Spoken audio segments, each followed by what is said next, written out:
Howdy. In today's video, we're going to be talking about heat inherit and stuff that has to do with it. I've been working on an Ember renewed video because I wanted to update the really juicy Ember build I did a few months ago back when her skin came out, the one that I've got on right now. What's the word for it? Heirloom, that's what it is. Back in TennoCon in July or something like that. I wanted to update that build because I found some things that could make it a little spicier. And I started discovering some interesting things when working out heat inherit and stuff to do with that in relation to Ember to make her do more damage. So I was like, hey, you know what? Let's make a video. Because one of the things that I found out, I didn't really find any videos on. Actually, I guess a couple things I didn't really find any videos on or anything on Reddit or whatever. So not to say that I discovered this because I likely didn't. There's probably like some big brain Chinese guys out there that really know what's going on. But, you know, being able to spread more juicy information is always nice. So let's get right into it. First, we are going to need to briefly discuss what heat inherit is. Heat inherit is where you take a heat proc and you apply it to an enemy, and every subsequent heat proc is going to be affected by that first heat proc. So, an example of this would be if I spawn in a group of enemies, like, I don't know, an enemy that maybe, possibly, perchance, does not have armor, so I don't have to preemptively armor strip them because that makes my life a pain in the ass. Simulate, like so. Come over to this guy, hit him with a heat proc, right? He's got 3 heat procs on him. That was not exactly what I wanted to do. There we go, right here, like this. All right, see that? 4,595. Well, the first heat proc that's applied is going to apply to every other heat proc because how heat works, all right? Which I'll explain in just a second. Kind of, or also at the same time, right? So heats, unlike toxin, when you apply a toxin proc for the DOT, and then you apply another toxin proc for the DOT, those are 2 separate toxin procs with their own duration and value and everything. Heat is not like that. When you apply a heat proc and you apply another heat proc, it combines into the first heat proc and it refreshes the duration of it. So you can keep a heat proc going on forever and ever, just keep building it up until the enemy dies. Well, the first heat proc that is applied can increase the damage of all the other heat procs. The damage on the weapon is irrelevant. Now, something that might be confusing about it would be like, well, what if I shoot the enemy with a weapon that has 500 damage and I apply heat proc, and then I shoot the enemy with a weapon that does 5,000 damage? Does that mean all the heat procs from the big damage weapon are going to be lower damage because I shot them with the other weapon first that had lower damage? No, that is not how that works. The damage number of your heat is, it takes the damage dealt that applied the status effect, and it is 50% of that damage per heat tick for the rest of the duration. All right, so if I do 500 damage and I apply heat proc, then that means that heat proc is going to do 250 damage on each instance. So we have Scorch and Heated Charge, 60% heat and 90% heat on this weapon. All right, our damage is 250. So when we shoot this guy, he has no armor, none of the like weird, resistances or efficacies on him. So shoot him right next to him. It's going to be a little wonky because of the explosion, but 60 damage. Let's try to actually get a heat proc anytime this year. 63, and now we're doing 33, okay? Rounding and stuff exists, so that's basically half, okay? Which adds up. Well, if we have 150% heat because of Scorch and Heated Charge, that's a 150% damage increase. So if I hit this guy now with my 4th ability on Ember, like so, we have 2,313. That's, well, decent, I suppose. It's going to be a little bit off because of the 5% strength we get from her passive, but it should be pretty close for the most part. So now we apply heat with our Epitaph, and then we hit this guy again. Now we're doing 5,971. That is a lot more damage, because that's how heat inherit works. It takes that heat multiplier and it's going to apply it to all of the stuff on your heat procs from then on, which is very, very nice. So you can get big amounts of damage. You can do it with weapons, but I mostly just use this on Warframes, because a lot of weapons in the game already do so much damage that you don't really need heat inherits to make them better. It's kind of overkill at that point, but for frames like Ember and Protea, Wisp, that kind of stuff, it helps a lot to increase their damage, because they can't even get heat mods on them at base, right? Or not even at base in general. You can't get modded heat values onto your abilities. So it's nice to get the bonus damage from heat inherit. And you can work with just the heat mods, the base ones. People like to use secondary specifically because you can get primed heated charge, which gives a large amount of heat bonus, so that's nice. You can also use a primary if you wanted, though it is technically inferior. You can get relatively close to the heat values because there's still the 60-60 and the normal heat mod, but we also have wildfire, which gives 60%. We aren't quite at the 225 you can get from the 60-60 and the prime mod on secondaries, but it is still a comfortable 210%, which is nothing to scoff at. And then Bane mods, of course, are an option because they do work on heat inherit as well. Those are the only two things that normally work, are heat elemental mods like the modded value and Bane mods. I personally hate Bane mods and wish they didn't exist, so we're not using them. We're gonna pretend they don't even have a place. Ha, got them. So that's heat inherit. Very nice. Now, what are some interesting, more detailed things about it? Okay, what I gave was like a brief explanation. It's not like super in-depth. If you want like a super complicated, in-depth explanation as to how heat inherit really works, I'd suggest watching a video by the YouTuber Morning. I think it's spelled Morning, like, you know, wake up in the morning. That guy's got a fancy mustache as his profile picture. He has a great video about heat inherit. And the explanation I just gave was just brief, summed up for the sake of context, so you know what heat inherit generally is and how it works. So, with that out of the way, let's get on to the juicy stuff. Secondary Fortifier. This is a relatively new arcane. It came out with the Jade Shadows update, and it works pretty interestingly. Gain 1 overguard for every 100 damage dealt to an enemy's overguard. It deals 8 times extra damage to overguard. So you get big PP damage on overguard. And there are 2 interesting things I want to show with this. And it's very, very big. Whoa. We're going to only spawn in, I want to say 2 guys. I don't remember. Where does it spawn them? Okay, good. Far away from each other. So we're going to spawn in these 2 guys. I'm going to armor strip them, even though it shouldn't be affecting overguard, but better safe than sorry. If I shoot this guy, or sorry, hit him with my 4th ability first, we are doing 2,313, just like earlier, okay? And I already showed you that it goes up to like 5,000 without secondary fortifier, but just for the sake of it, I'm gonna show you again, so you know you get the heat proc from here anytime this year. There we go. Then we do it, and now it is at the 7,759. God damn it! I don't know why it went up so much higher that time. Either way, it's working mostly as intended, right? We get more damage. But the first heat proc that applies is considered the weapon's heat proc. So if I shoot this guy, it's giving me overguard, right? Wait for it. The heat proc ticks it over and over. 80, 99, 118, 137. Every tick is going to do damage to overguard and give me overguard. Regardless of how much overguard you have, whether it's 1 or 100,000, when it breaks, you get 8.5 second overguard gate, similar to shield gating. So it's very good for keeping you alive. Well, if you hit them with the heat proc for heat inherit, well, now all of the heat procs are going to count as the epitaph's heat proc. So if I hit him with my 4th ability, look at my overguard go up. 3,300, right? That 3666, that's a lot of overguard, but that's something I've already seen 2 videos on. I'm sure if you paid attention, you noticed something way more interesting. Our damage went up. I haven't seen anybody talk about this. I wasn't able to find anything on Reddit, anything on YouTube, anything on whatever other place, Discord, but secondary fortifier applies to heat inherit. 62,000 damage.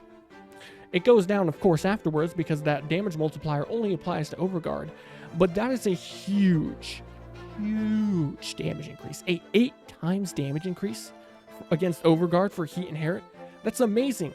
Normally, a character like Ember or Warframe like Ember struggles with dealing with Overguard. And that can be the case with a lot of Warframes that do heat damage, right? Like Hildren as well, or like Protea and stuff. So you can use this to heat inherits your way through Overguard, absolutely pulverizing it while also giving yourself a metric crap ton at the same time. Very, very effective. And also extremely snazzy. I don't know how nobody else has made a video on this yet so far. So that's something, but it's wow, just wow. I could not believe my mind when I figured that out. That's going to do it for that part of this. Okay, now other things are relating to our companion with Heat Inherit. Another very interesting thing we can do is apply Heat Inherit from our companion. And this is also going to need to really emphasize the fact that Heat Inherits, when you apply the first DOT, it doesn't just give the multiplier, it counts as that weapon's damage. So if I kill an enemy that is affected by the first DOT from my epitaph, I put a bunch of my fourth ability on Ember, it deals like 100,000 heat proc, and the enemy dies, the last thing I hit them with was my Ember. The majority of the damage dealt was my Ember, but if they die to that heat DOT, it's going to count as an epitaph kill. That's very important. The first thing to apply the heat DOT is what will be counted as the one doing the damage. Well, if you use a companion, you can prime with Heat Inherit. But it's a little wonky, just a tad bit. So we're going to put on Shade for these purposes, just because I can, and we're going to go here. And then we slap on the delicious mod Assault Mode so it actually attacks stuff. And then you can use something like Hellstrom for applying Heat Inherit. We go with the Heat Inherit build. We can go Wildfire, Hellfire, Thermite rounds, just like a primary weapon because it takes primary mods. And we also have Viral here, but we don't want that messing up our values, so we take that off. Now we go, and if you're wondering why there's my internet cut out, don't worry about it. Now we go and spawn in these guys. We do not want them to have Overguard this time because that will mess with our testing. Simulate this one enemy. Come back over here. We'll armor strip him just for convenience sake.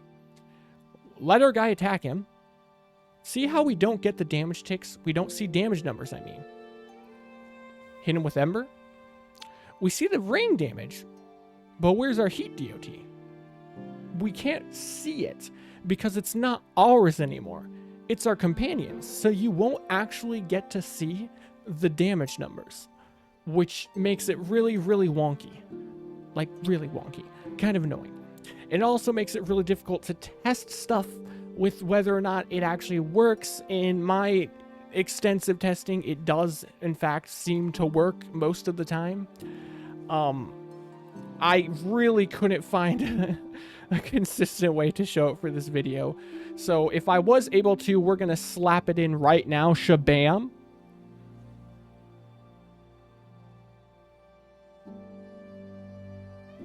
And that was it. So, you know, big whoa. If it wasn't there, then that means your boy failed at life. Anyways, you can do that and then apply the DOT from your other stuff, your Warframes and stuff, and you'll get the bonus damage. And it will get all of that big PP damage, but at the cost of not getting to see the damage numbers. So it might be a turn-off for somebody that likes to see their damage numbers, but it is convenient. Because in the case of, like, Ember, you're running around, you're doing a lot of AoE fire all over the place, meteors, fire blasts, that sort of thing. It's really hard to prime normally with, like, a gun or something. So being able to run a companion with, say, duplex bond, running around, priming everything with Heat Inherits, makes it a lot easier to get that damage out more consistent. But there are so many little intricate details you have to keep track of. So let's go over those. Where do I even begin? All right, let's assume you aren't building Heat Inherits and you want to run Hellstrom on something, or you're not building Heat Inherit on your companion. Let's say you're like running Heat Inherits on your gun and you're using a frame that does heat like Ember. Well, let's say you also want to run a companion and you have Hellstrom, or you have a bunch of stats effects from Momentous Bond or something on your robot dog, right? Or any amount of heat that's not a large amount that can be applied from your companion. Because Hellstrom, if you didn't know, at base has heat damage. Like if I go here to this murder setup, we have nothing on. It has heat damage on the radial attack.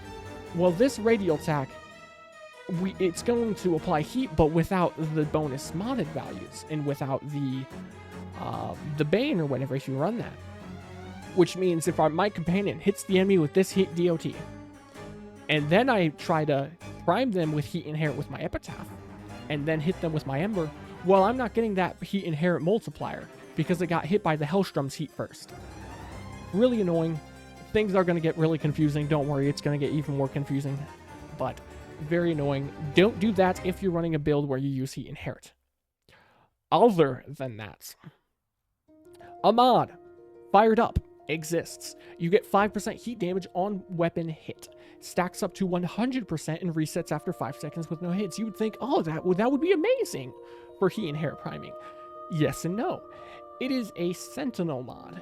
And what that means is it only applies to your Sentinel. So if you decide to try to use Duplex Bond, where these guys run around and heat inherit, these guys do not inherit the mods on your Sentinel. They only inherit the mods on the weapon. So this is not going to apply anymore. Because if these guys hit something first and then your main Sentinel hits it with this, well, they already got the heat value from these guys. So that screws it up. Once again, you're absolutely dookied on. And that makes you have crippling depression. Very, very big sad. And yeah, I don't know. That's just the depression that gives me. I really want you to know that makes me very big sad. Very big sad. Another thing, Dairiga, one of the best primers in the game, or at least like up close priming all over you, shooting the electricity out all over the place. Now what people do with this is they run Arc Coil with Manifold Bond. Manifold Bond's first effect states, mods apply status effects from companion weapons. Okay, or precept mods apply status effects from companion weapons. So if I'm running Hellstrom, and I've got like, you know, this setup right here, I have Puncture, Impact, Viral, and Radiation. That means every single zap of Arc Coil, because this is guaranteed proc, by the way, every single zap from Arc Coil is guaranteed to also proc Viral, Radiation, Puncture, and Impact. But if I'm running a Heat Inherit setup like this, then it's going to guarantee apply heat, except here's the thing, it inherits the status. It does not inherit the heat modded value or the Bane. So that means anything that's tagged first by our Dairiga's Arc Coil is also screwed up for heat inherit. This is out the window, that means. God damn it. Very annoying. Another thing you have to take into account is what if you're running Momentous Bond? Momentous Bond is a very, very good mod that is extremely underrated in a lot of cases. It states, killing Xmas enemies grants 120% bonus of a random elemental damage to your companion for 30 seconds, and reduces companion recovery by 18 seconds. With how high the spawn rate on Xmas units is in like higher end missions, especially like survival and that sort of thing, this is amazing because if your companion dies and you have something as simple like primed regen on, then 2 kills of an Xmas and bam, your companion's back. It's that easy. So nice. And you get the extra damage bonus onto your companion if you care about that and the elements. Now, what's confusing about this is there's a lot of details it doesn't state, but according to the Wikipedia, the Warframe wiki, this has no cap. You can stack all of the different elements. You cannot stack more than one of the same element though. So let's say I kill an Xmas, I get a 30-second timer bonus of viral added to my companion. Then I kill another Xmas, I can get 120% electric added as a buff. But that timer is separate. It's not going to refresh the first one's timer. Also, elements that are granted from this do not combine. So if I get plus electric and my weapon already has heat on it, it will not mix for radiation. It will have heat and also be able to apply electric. Or if I get electric and heat from this itself, like both of those, they're also not going to combine. It will stay unique.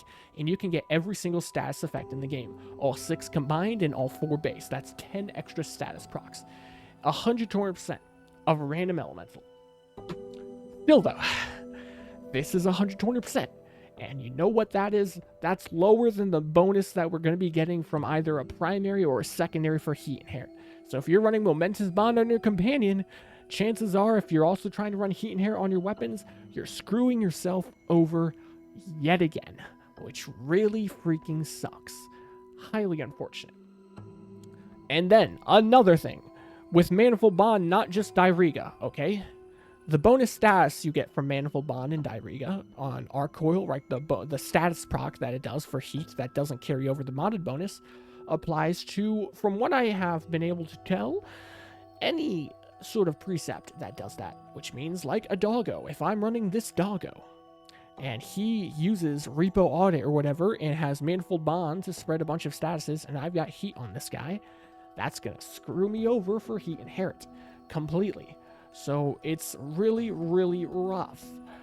Big sad. So lots and lots of stuff you have to take into consideration. So if you're running a heat inherit setup, dude, if somebody counts the amount of times I said heat inherit in this video, I'll pin you. If you're running a heat inherit setup and it feels like you're not able to get the bonus damage out or something's wonky, there's a decent chance it's because your companions or other weapons or even teammates are screwing you up. So you have to keep that in mind. Always take that stuff into consideration. Something else that is interesting that I wanted to talk about would be Contagious Bond, because it's pretty effective and it's really funny what you can do with it. I wanted to do a Death Blender setup where I run Nautilus Prime and I use Contagious Bond, because what Contagious Bond says is when your companion kills an enemy afflicted with a status effect, 50% of the status effect spreads to the other enemies within 9 meters with a max of 100 stacks. The max 100 stacks means it can't spread more than 100 status effects. Now, the 50% of the status effects is, well, what it says. So if there's 100 heat procs on the enemy, it's going to spread 50 of them. But what it doesn't state is those status effects are only going to be at 50% of their original damage value. So if there are 100 heat procs on the enemy, it's going to spread 50% of those heat procs, so 50 of them, and those 50 heat procs are then doing 50% of the damage that the previous heat procs did, or like total heat proc value combined. Meaning it's actually realistically only spreading 25% of the damage, which, while that's not amazing, it's still pretty damn good when you're killing a bunch of enemies and they're spreading it to each other everywhere. But this has problems because, yet again, the first heat proc is what counts as getting the kill. So if I kill anything that wasn't hit by my Nautilus first to spread the heat, it's not going to work with Contagious Bond. Be it applying it first with my weapon, applying it first with my Warframe, applying it first with Duplex Bond because it doesn't carry over the mods from your Sentinel. That's going to screw it up. Very big sad. That is it for all of that stuff regarding heat inherit, okay? The next thing isn't directly related to, or like dependent on heat inherit, but it is still something I want to talk about. So, moving on to the operator. Very interesting one. So, we're going to use the power of editing and slap it on screen. Bam. There it is. Magus Accelerant. Magus Accelerant is a very interesting mod that says when you Void Sling, it's going to apply a 65% heat resistance reduction onto the enemy. Alright? Very, very interesting. It is wacky. So very wacky, and I don't like it. But I do like it at the same time, but I don't like that it's wacky. Now, let's get this off the screen. Whoosh. There it goes. So, if I come over here, simulate. Wait a second, let's take my companion off so he doesn't absolutely screw me over when I'm trying to show stuff. There we go. Come back over. Simulate this guy once again. Shabam. And then we come over here. We get rid of this. If I apply my heat proc to this guy, there it is. 31 damage. Well, if I then Void Sling next to him, you don't even have to hit him, okay? All you have to do is do it next to him. Now I apply heat proc. 47. It went up because of Magus Accelerant, because I have it equipped. Well, first thing to note with this is it does not have a cap. So I can walk up to this guy and go bam, bam, bam, bam, bam, bam, bam, bam, bam. Come back over here and apply another heat proc.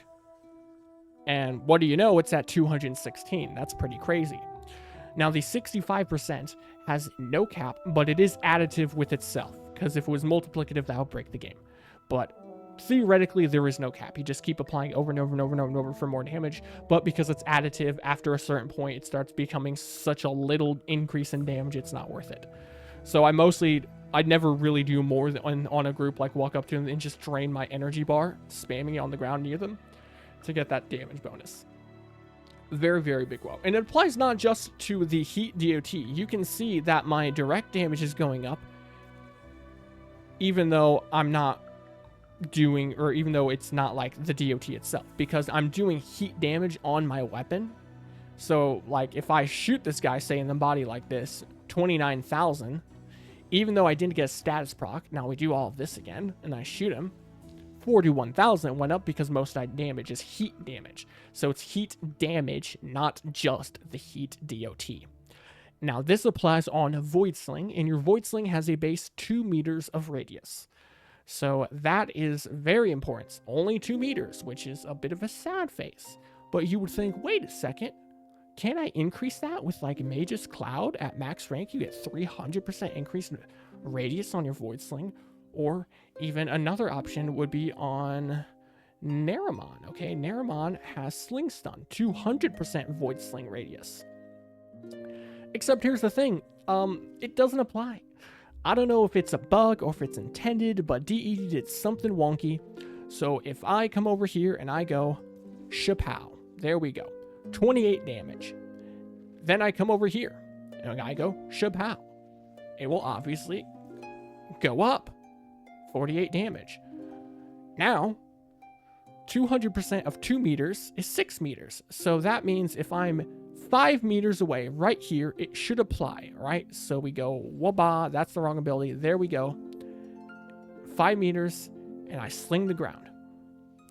Is it going to apply? Nope.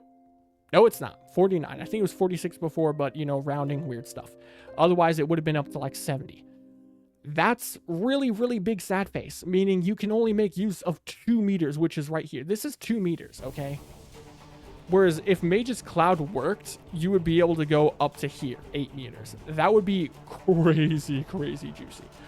But it doesn't work. Mage's Cloud and the Sling Stun are not able to affect it. Sad face emoji. Now, in terms of the order of you applying it, okay? So, like, if I shoot this guy first, we got 53 on the heat DOT, and then I sling. 74, you saw it. Yeah, there was 74. You can do it before or after the heat DOT or whatever is on the enemy, okay? Like, it doesn't matter when you do it. It's always just going to apply. It's not like, you know, weird snapshotting stuff. On top of that, the duration of Mage's Accelerant is permanent. There is no duration on it. As soon as it's applied, it is applied to that enemy till they die. Very snazzy. In practice, this is really only useful if you have grouping effects, because otherwise it is a raging pain in the ass to try to keep up. But should you have some sort of grouping, then you can just pull them all together, like let's say with Televoltus I have right here.